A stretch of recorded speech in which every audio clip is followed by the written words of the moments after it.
Bonjour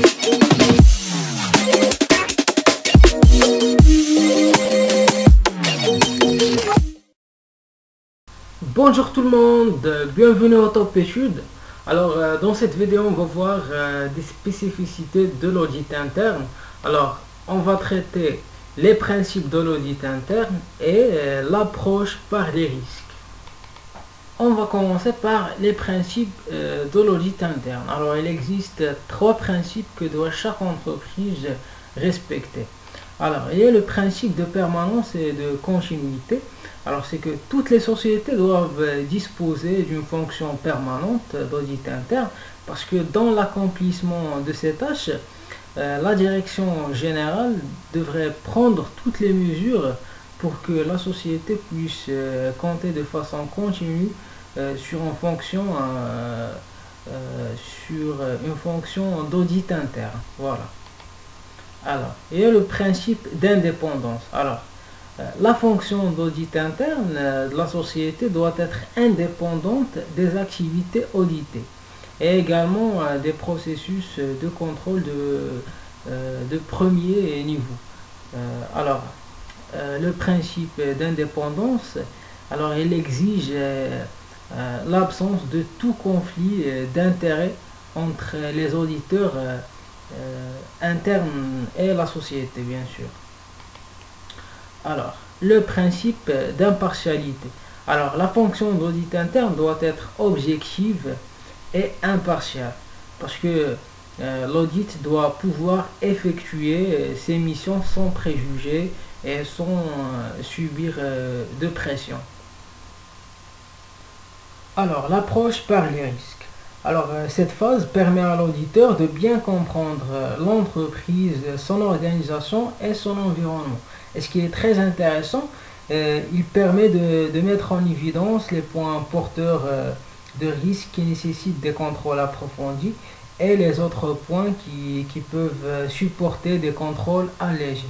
Alors, d'abord, le risque, on peut dire que c'est tout événement, action ou inaction de nature à empêcher une organisation à atteindre ses objectifs, que ce soit d'une façon implicite ou explicite. Alors il y a des risques internes ou bien des risques externes. Alors il existe 3 types de risques. Alors il y a les risques inhérents. Alors les risques inhérents à l'activité de l'entreprise. Du fait de son activité, l'entreprise va devoir gérer certaines natures de risques. Alors ça peut être des risques, un risque lié à l'activité, lié à la structure du capital, la structure financière ou bien à l'organisation de l'entreprise. Alors, il y a des risques liés au contrôle. Alors, un risque lié au contrôle, c'est un risque d'une anomalie significative puisse exister malgré les contrôles internes mis en place par l'entreprise. Il y a aussi des risques de non-détection. Alors, il y a aussi, c'est un risque d'une anomalie significative malgré les moyens mis en place par l'auditeur pour détecter l'anomalie. Alors, qui doit identifier les risques? Alors, cette étape est très intéressante pour l'audit interne. Alors, on commence par le risk management. Alors, le risk management, c'est celui qui prépare le terrain pour l'auditeur interne, par l'identification des risques et aussi par la proposition des recommandations pour gérer certains risques ou bien des anomalies significatives. Après, on passe chez le responsable opérationnel. C'est celui qui applique les recommandations proposées par le risk management. Ça peut être un chef de service ou bien un responsable d'un département. Alors, puis on vient chez l'auditeur interne. Alors, l'auditeur interne, il reste dans la dernière étape. Alors, c'est celui qui a apprécié le travail du risk management et le responsable opérationnel.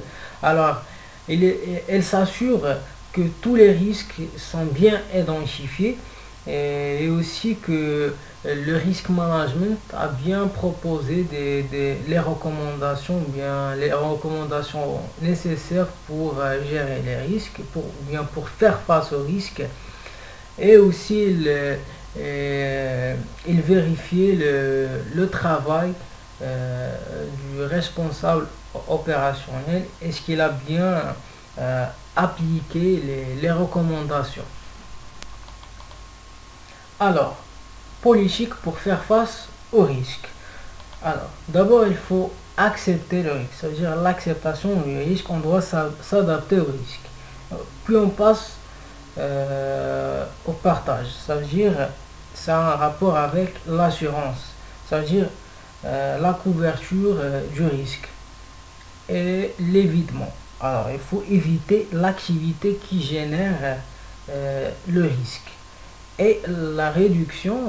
Alors la réduction ça veut dire on peut dire la protection et la prévention, ça veut dire la minimisation de l'impact et la minimisation de la fréquence du risque.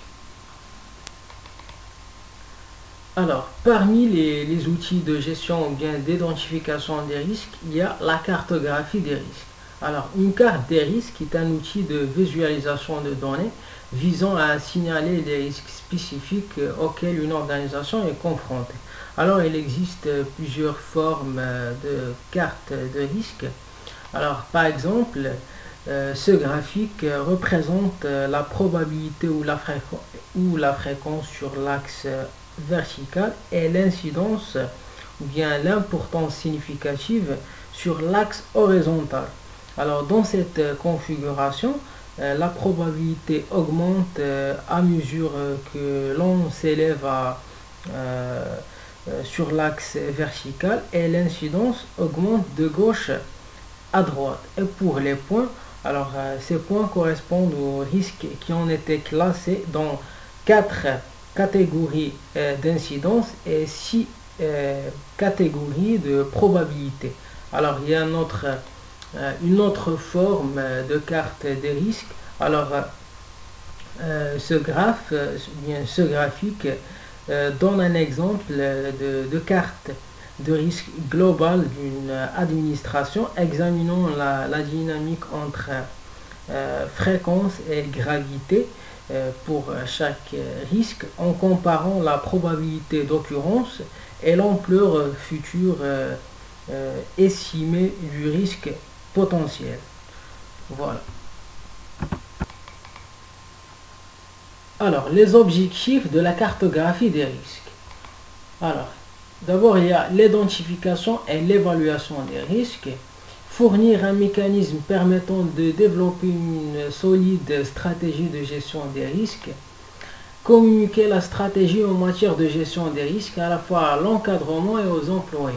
Alors, l'objectif principal de la cartographie des risques, c'est l'identification et l'évaluation des risques qui permet à l'entreprise d'avoir une idée générale, bien une vision sur les anomalies significatives de chaque activité de l'entreprise, et aussi il permet d'informer les responsables et aussi les employés sur la stratégie que va suivre l'entreprise pour faire face à ces risques.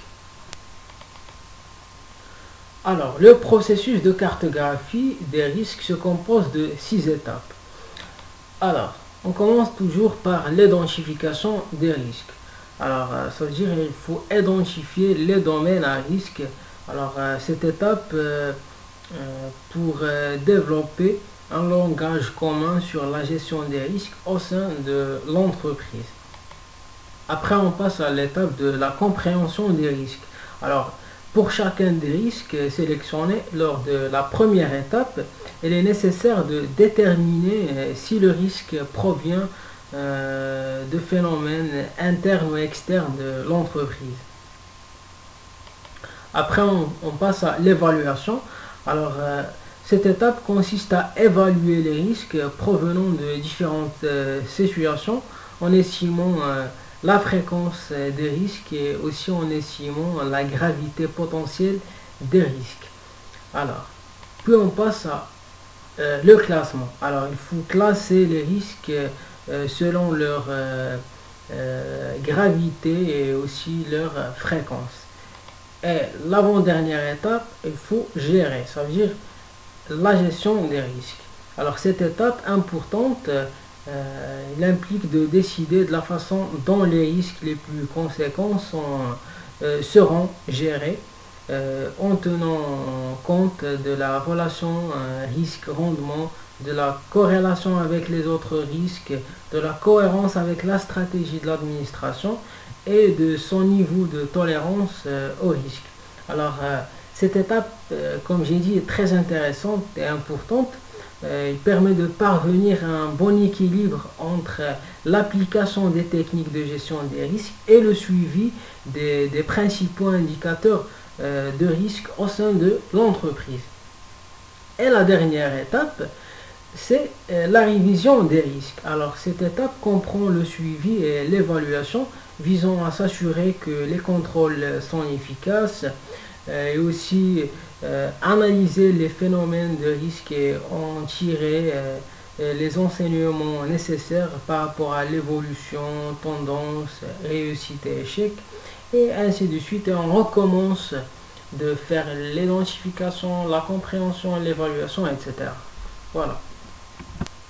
Alors, la prochaine vidéo du cours d'audit interne, alors on va commencer la présentation du contrôle interne. Alors, ce chapitre, on va le répartir en 3 parties. Alors, la première partie, ça va concerner des généralités sur le contrôle interne. La deuxième partie, les composantes du contrôle interne. Et la troisième partie, on va voir les acteurs du contrôle interne. Merci.